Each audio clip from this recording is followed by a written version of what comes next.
Tentu penilaian itu saya serahkan kepada masyarakat ya. Tapi yang jelas KPU menyelenggarakan pemilu 2019 berupaya maksimal untuk memperbaiki apa saja yang kurang di 2014. Kemudian membuat terobosan-terobosan hal-hal baru yang bisa membuat pemilu 2019 lebih baik, lebih transparan, mudah diakses oleh publik ya. Dan kepentingan kami adalah membangun kepercayaan publik terhadap proses pemilu itu sendiri. Kalau pemilu tahun 2014 itu sekitar 190-an juta.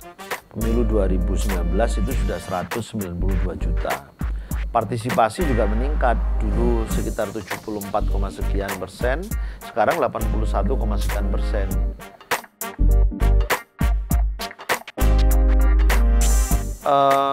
Sebetulnya KPU sudah melakukan antisipasi ya, bahwa pekerjaan di pemilu 2019 kan akan sangat berat. Seluruh jenis pemilu untuk tingkat nasional itu diselenggarakan dalam satu waktu yang sama, mulai dari DPRD provinsi, DPRD kabupaten kota, DPD dan pemilu presiden. Maka KPU dalam simulasinya kemudian mengambil kesimpulan terlalu berat kalau kita menggunakan angka maksimal sebagaimana ditentukan dalam undang-undang 500 pemilih per TPS. Makanya kita rubah menjadi 300 pemilih per TPS. Harapannya kerja KPPS makin lebih ringan, makin lebih singkat, gitu kan. Sehingga potensi mereka kelelahan dalam bertugas itu sebenarnya sudah diminimalisir. Layanan terhadap mereka sebetulnya kami juga sudah upayakan lebih baik. Misalnya kami pernah mengajukan agar mereka diberi asuransi misalnya. Tetapi kan kondisi keuangan negara belum memungkinkan sehingga pengajuan itu tidak disetujui. Walaupun kemudian setelah ada korban, negara sangat peduli terhadap korban yang meninggal dunia. Saya pikir tuduhan itu menyakitkan bagi saya ya. Tuduhan itu mengada-ada. Semua orang bisa lihat seluruh tahapan pemilu dilaksanakan secara terbuka. Anda lihat ketika kami memulai tahapan dengan menyusun regulasi, dilakukan uji publik, dilakukan focus group discussion. Pesertanya semua ada di situ. Peserta pemilu diundang, ya. Perwakilan dari lembaga pemerintah terkait diundang, teman-teman NGO diundang. Jadi sejak menyusun regulasi itu sudah terbuka. Kemudian proses pemungutan dan penghitungan suara, semua orang menyaksikan, baik secara langsung di TPS, peserta pemilu bisa menghadirkan saksi di TPS, pemantau pemilu bisa datang ke TPS, pengawas TPS dari jajaran Bawaslu itu ada di setiap TPS. Jadi semua orang menyaksikan, termasuk menyaksikan melalui sistem informasi yang disediakan oleh KPU. Orang dengan mudah sekarang mengakses di TPS mana, angkanya berapa, data digital scanning formulirnya, sertifikatnya seperti apa. Jadi kalau kami mau curang ya, mestinya kami membangun sistem yang tidak transparan. Lah ini kan kami pertontonkan semua. Masa curang mau dipertontonkan? Rasa-rasanya nggak masuk akal tuduhan itu gitu loh. Bahkan setelah kami menyajikan dalam bentuk digital, ya, disaksikan, diakses oleh siapapun dengan mudah, siapa yang nakal di tempat itu akan mudah ketahuan. Dan publik bisa melaporkan kepada KPU dan KPU langsung menindaklanjuti. Jadi KPU mau curang dengan cara apa?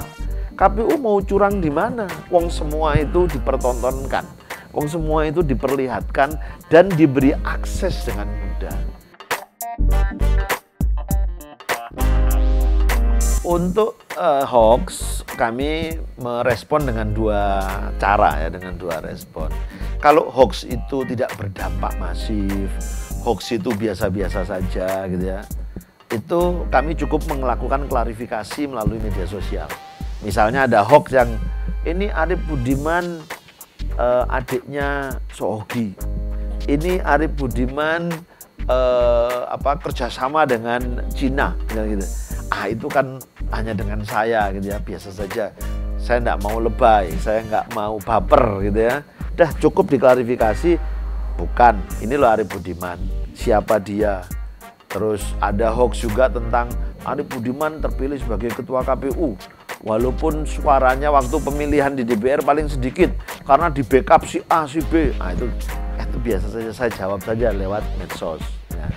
Tetapi ada hoax yang menurut saya sangat berbahaya, berdampak masif, bisa mempengaruhi kepercayaan publik terhadap KPU, maka kami tidak cukup merasa hanya direspon melalui media sosial, tapi juga kami laporkan kepada aparat penegak hukum. Misalnya hoax tentang isu 7 kontainer surat suara sudah dicoblos. Itu berpengaruh besar itu. Totally keterlibatan saya di pemilu, baik sebagai pemantau maupun penyelenggara pemilu, kurang lebih 20 tahun. Pengalaman diancam sebetulnya banyak, baik yang melalui media sosial, melalui SMS, WhatsApp, maupun yang ketemu langsung. Jadi saya menyikapi ancaman-ancaman itu biasa saja, karena orang marah, kecewa, biasanya kalau tidak mampu menahan dirinya dia ngancam. Ya saya hadapi secara proporsional aja. Kalau cukup dengan saya jawab, saya jawab. Tapi kalau itu sudah menyangkut keselamatan banyak orang, keluarga saya, anak saya itu, maka saya minta bantuan kepada aparat keamanan untuk ikut mengamankan.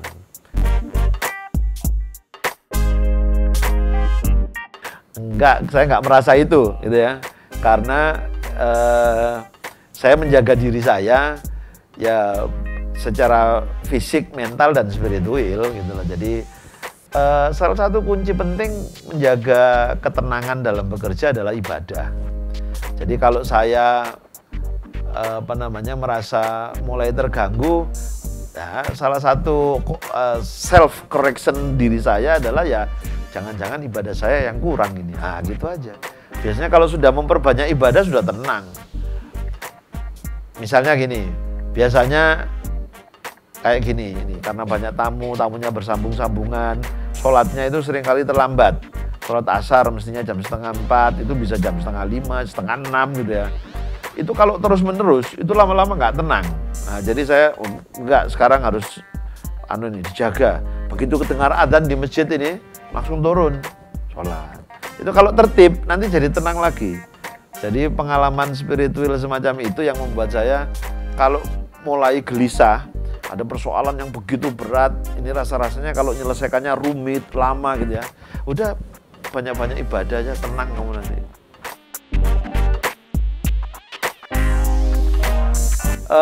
KPU sebetulnya sudah berkali-kali mendiskusikan tentang e-voting ya. Saya juga bersyukur punya kesempatan lihat e-voting di beberapa negara, pemilu di beberapa negara. Melihat kultur, melihat kondisi geografis, kemudian jumlah pemilih, gitu ya, kemudian undang-undang kita, kami sebenarnya berkesimpulan kita belum siap untuk e-voting, ya.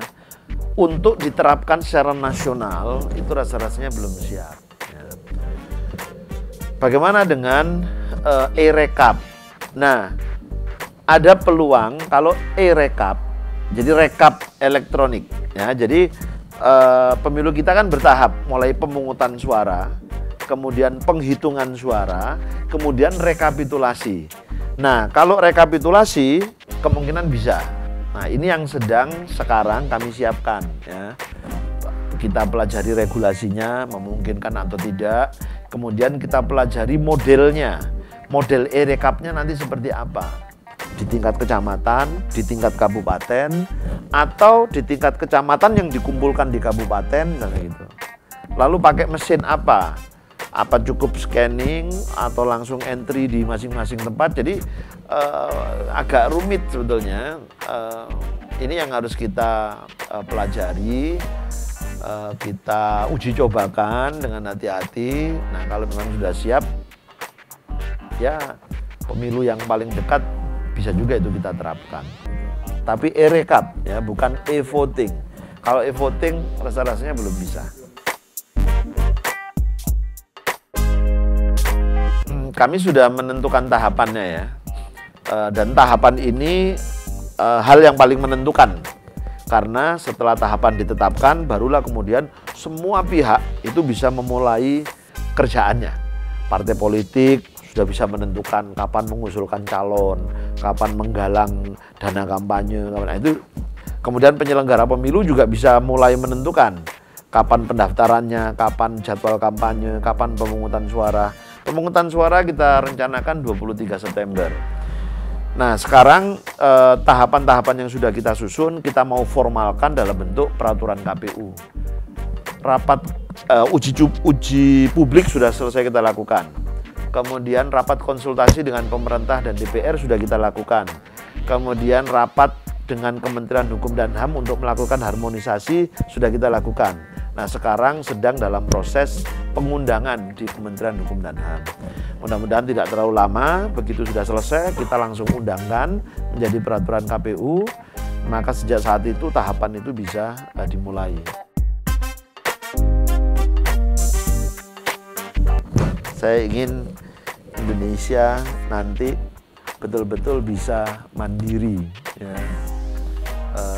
Dia bisa memenuhi seluruh kebutuhannya dengan kekuatannya sendiri, ya. Sandang, pangan, papan, sebetulnya sumber dayanya cukup tersedia di Indonesia. Jadi mudah-mudahan kita bisa mandiri dengan semua kekuatan dan sumber daya yang kita punya.